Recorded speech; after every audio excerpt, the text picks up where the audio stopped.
ಕುಮಾರಸ್ವಾಮಿ ಅವರು ಕೂಡ ಮಂಡ್ಯದಲ್ಲಿ ಮುನ್ನಡೆಯನ್ನ ಕಾಯ್ದುಕೊಂಡಿದ್ದಾರೆ. ಕೇಂದ್ರ ಸಚಿವೆ ಶೋಭಾ ಕರಂದ್ಲಾಜೆ ಅವರು ಬೆಂಗಳೂರು ಉತ್ತರ ಲೋಕಸಭಾ ಕ್ಷೇತ್ರದಲ್ಲಿ ಮುನ್ನಡೆಯನ್ನ ಕಾಯ್ದುಕೊಂಡಿರುವಂತದ್ದು. ಈ ಪೋಸ್ಟಲ್ ವೋಟ್ಸ್ ಕೌಂಟ್ ಇದು ನಿಮಗೆ ಹೇಳ್ತಾ ಇರುವಂತದ್ದು. ಬಟ್ ಎಷ್ಟು ವೋಟ್ಗಳಿಂದ ಮುನ್ನಡೆ ಸಿಕ್ಕಿದೆ ಇವರುಗಳಿಗೆ ಅನ್ನುವಂಥದ್ದು ಇನ್ನಷ್ಟೇ ಗೊತ್ತಾಗಬೇಕಾಗಿದೆ. ಈ ಪೋಸ್ಟಲ್ ವೋಟ್ಸ್ ಕೌಂಟ್ ಪ್ರಕಾರ ನೋಡೋದಾದ್ರೆ ಎಕ್ಸಿಟ್ ಪೋಲ್ ರೀತಿಯಲ್ಲೇ ಈ ಒಂದು ಕೌಂಟ್ಸ್ಗಳು ಬರ್ತಾ ಇರುವಂಥದ್ದು, ಈ ಟ್ರೆಂಡ್ ಬರ್ತಾ ಇರುವಂಥದ್ದನ್ನು ನಾವು ಗಮನಿಸಬಹುದು. ಕಳೆದ ಬಾರಿಯಲ್ಲಿ ಯಾವ ರೀತಿಯಾಗಿ 2019ರ ಎಲೆಕ್ಷನ್ ಅಲ್ಲಿ ಬಿಜೆಪಿ ಗೆದ್ಕೊಂಡಿತ್ತು 25 ಲೋಕಸಭಾ ಕ್ಷೇತ್ರವನ್ನ, ಅದೇ ರೀತಿಯಾಗಿ ಪೋಸ್ಟಲ್ ವೋಟ್ಸ್ ಕೌಂಟ್ ಪ್ರಕಾರ ಈಗ ನೋಡೋದಾದ್ರೆ ಬಿಜೆಪಿ ಮುನ್ನಡೆಯನ್ನ ಸಾಧಿಸಿದೆ. ಈ ತುಕಾರಾಂ ಅವರು ಮಾತ್ರ ಮುನ್ನಡೆಯಲ್ಲಿ ಇರುವಂಥದ್ದು, ಕಾಂಗ್ರೆಸ್ನ ಏಕೈಕ ಅಭ್ಯರ್ಥಿ. ಕೆಲವೊಂದು ಲೋಕಸಭಾ ಕ್ಷೇತ್ರದಲ್ಲಿ ಕಾಂಗ್ರೆಸ್ಗೆ ನಿಜಕ್ಕೂ ಕೂಡ ಶಾಕಿಂಗ್ ನ್ಯೂಸೇ ಅದು. ಪೋಸ್ಟಲ್ ವೋಟ್ಸ್ಗಳಲ್ಲಿ ಹಿನ್ನಡೆಯನ್ನು ಅನುಭವಿಸ್ತಾ ಇರುವಂಥದ್ದು. ಬೆಂಗಳೂರು ಗ್ರಾಮಾಂತರ ಆಗಿರ್ಬೋದು, ಮೈಸೂರು ಲೋಕಸಭಾ ಕ್ಷೇತ್ರ ಆಗಿರ್ಬೋದು, ಕಲಬುರಗಿ ಆಗಿರ್ಬೋದು, ಇಂಥ ಪ್ರತಿಷ್ಠಿತ ಕೆಲವೊಂದು ಕ್ಷೇತ್ರಗಳಲ್ಲಿ ಕಾಂಗ್ರೆಸ್ ಹಿನ್ನಡೆಯನ್ನು ಅನುಭವಿಸ್ತಾ ಇದೆ. ಹಾಗೆ ಶಿವಮೊಗ್ಗ ಲೋಕಸಭಾ ಕ್ಷೇತ್ರದಲ್ಲೂ ಕೂಡ ಅಷ್ಟೇ. ಈಗ 3ನೇ ಬಾರಿಗೆ ಅಂದರೆ ಅದೃಷ್ಟ ಪರೀಕ್ಷೆಗೆ ಇಳಿದಿರುವಂಥದ್ದು, 4ನೇ ಬಾರಿಗೆ ಆ್ಯಕ್ಚುಲಿ ಸಂಸದ ಸ್ಥಾನಕ್ಕೆ ಅಭ್ಯರ್ಥಿ ಆಗಿರುವಂಥದ್ದು ರಾಘವೇಂದ್ರ ಅವರು. ಗೀತಾ ಶಿವರಾಜ್ ಕುಮಾರ್ ಅವರು ನೆಕ್ ಟು ನೆಕ್ ಫೈಟ್ ಕೊಡ್ತಾರೆ ಅಂತ ಹೇಳಲಾಗ್ತಾ ಇತ್ತು. ಆದರೆ ಈಗ ಆರಂಭದಲ್ಲಿ ರಾಘವೇಂದ್ರ ಅವರು ಮುನ್ನಡೆಯನ್ನ ಕಾಯ್ದುಕೊಂಡಿದ್ದಾರೆ. ಮಾಜಿ ಮುಖ್ಯಮಂತ್ರಿಗಳ ಮಕ್ಕಳ ನಡುವಿನ ಪ್ರತಿಷ್ಠೆಯಲ್ಲಿ ಈಶ್ವರಪ್ಪ ಕೂಡ ಪಕ್ಷೇತರವಾಗಿ ಸ್ಪರ್ಧೆಯನ್ನ ಮಾಡಿರುವಂತಹ ಹಿನ್ನೆಲೆಯಲ್ಲಿ ಕಾದು ನೋಡಬೇಕು ಏನಾಗುತ್ತೆ ಅಂತ. ಕರ್ನಾಟಕದ 20 ಲೋಕಸಭಾ ಕ್ಷೇತ್ರಗಳ ಅಪ್ಡೇಟ್ಸ್ ಇದುವರೆಗೆ ಲಭ್ಯವಾಗಿರುವಂಥದ್ದು. ಇದರಲ್ಲಿ ಒಂದು ಕಡೆಯಲ್ಲಿ ಮಾತ್ರ ಕಾಂಗ್ರೆಸ್ ಮುನ್ನಡೆಯನ್ನು ಹೊಂದಿದರೆ, ಜೆಡಿಎಸ್ ಮತ್ತು ಬಿಜೆಪಿ ಮೈತ್ರಿಕೂಟ 19 ಕಡೆಗಳಲ್ಲಿ ಮುನ್ನಡೆಯನ್ನು ಸಾಧಿಸಿರುವಂಥದ್ದು.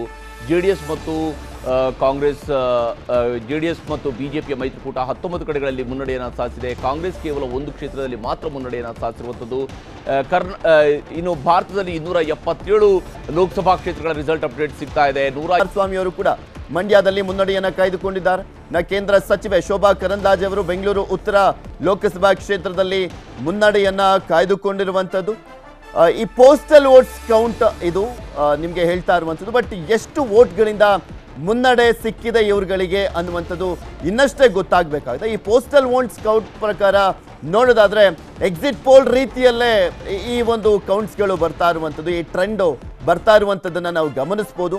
ಕಳೆದ ಬಾರಿಯಲ್ಲಿ ಯಾವ ರೀತಿಯಾಗಿ 2019ರ ಎಲೆಕ್ಷನ್ ಅಲ್ಲಿ ಬಿಜೆಪಿ ಗೆದ್ಕೊಂಡಿತ್ತು 25 ಲೋಕಸಭಾ ಕ್ಷೇತ್ರವನ್ನ, ಅದೇ ರೀತಿಯಾಗಿ ಪೋಸ್ಟಲ್ ವೋಟ್ಸ್ ಕೌಂಟ್ ಪ್ರಕಾರ ಈಗ ನೋಡೋದಾದ್ರೆ ಬಿಜೆಪಿ ಮುನ್ನಡೆಯನ್ನ ಸಾಧಿಸಿದೆ. ಈ ತುಕಾರಾಂ ಅವರು ಮಾತ್ರ ಮುನ್ನಡೆಯಲ್ಲಿ ಇರುವಂಥದ್ದು, ಕಾಂಗ್ರೆಸ್ನ ಏಕೈಕ ಅಭ್ಯರ್ಥಿ.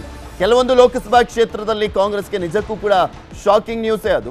ಪೋಸ್ಟಲ್ ವೋಟ್ಸ್ಗಳಲ್ಲಿ ಹಿನ್ನಡೆಯನ್ನು ಅನುಭವಿಸ್ತಾ ಇರುವಂಥದ್ದು. ಬೆಂಗಳೂರು ಗ್ರಾಮಾಂತರ ಆಗಿರ್ಬೋದು, ಮೈಸೂರು ಲೋಕಸಭಾ ಕ್ಷೇತ್ರ ಆಗಿರ್ಬೋದು, ಕಲಬುರಗಿ ಆಗಿರ್ಬೋದು, ಇಂಥ ಪ್ರತಿಷ್ಠಿತ ಕೆಲವೊಂದು ಕ್ಷೇತ್ರಗಳಲ್ಲಿ ಕಾಂಗ್ರೆಸ್ ಹಿನ್ನಡೆಯನ್ನ ಅನುಭವಿಸ್ತಾ ಇದೆ. ಹಾಗೆ ಶಿವಮೊಗ್ಗ ಲೋಕಸಭಾ ಕ್ಷೇತ್ರದಲ್ಲೂ ಕೂಡ ಅಷ್ಟೇ. ಈಗ 3ನೇ ಬಾರಿಗೆ ಅಂದರೆ ಅದೃಷ್ಟ ಪರೀಕ್ಷೆಗೆ ಇಳಿದಿರುವಂಥದ್ದು, 4ನೇ ಬಾರಿಗೆ ಆ್ಯಕ್ಚುಲಿ ಸಂಸದ ಸ್ಥಾನಕ್ಕೆ ಅಭ್ಯರ್ಥಿ ಆಗಿರುವಂಥದ್ದು ರಾಘವೇಂದ್ರ ಅವರು. ಗೀತಾ ಶಿವರಾಜ್ ಕುಮಾರ್ ಅವರು ನೆಕ್ ಟು ನೆಕ್ ಫೈಟ್ ಕೊಡ್ತಾರೆ ಅಂತ ಹೇಳಲಾಗ್ತಾ ಇತ್ತು. ಆದರೆ ಈಗ ಆರಂಭದಲ್ಲಿ ರಾಘವೇಂದ್ರ ಅವರು ಮುನ್ನಡೆಯನ್ನ ಕಾಯ್ದುಕೊಂಡಿದ್ದಾರೆ. ಮಾಜಿ ಮುಖ್ಯಮಂತ್ರಿಗಳ ಮಕ್ಕಳ ನಡುವಿನ ಪ್ರತಿಷ್ಠೆಯಲ್ಲಿ ಈಶ್ವರಪ್ಪ ಕೂಡ ಪಕ್ಷೇತರವಾಗಿ ಸ್ಪರ್ಧೆಯನ್ನ ಮಾಡಿರುವಂತಹ ಹಿನ್ನೆಲೆಯಲ್ಲಿ ಕಾದು ನೋಡಬೇಕು ಏನಾಗುತ್ತೆ ಅಂತ. ಕರ್ನಾಟಕದ 20 ಲೋಕಸಭಾ ಕ್ಷೇತ್ರಗಳ ಅಪ್ಡೇಟ್ಸ್ ಇದುವರೆಗೆ ಲಭ್ಯವಾಗಿರುವಂಥದ್ದು. ಇದರಲ್ಲಿ ಒಂದು ಕಡೆಯಲ್ಲಿ ಮಾತ್ರ ಕಾಂಗ್ರೆಸ್ ಮುನ್ನಡೆಯನ್ನು ಹೊಂದಿದರೆ, ಜೆಡಿಎಸ್ ಮತ್ತು ಬಿಜೆಪಿ ಮೈತ್ರಿಕೂಟ 19 ಕಡೆಗಳಲ್ಲಿ ಮುನ್ನಡೆಯನ್ನು ಸಾಧಿಸಿರುವಂಥದ್ದು. ಜೆಡಿಎಸ್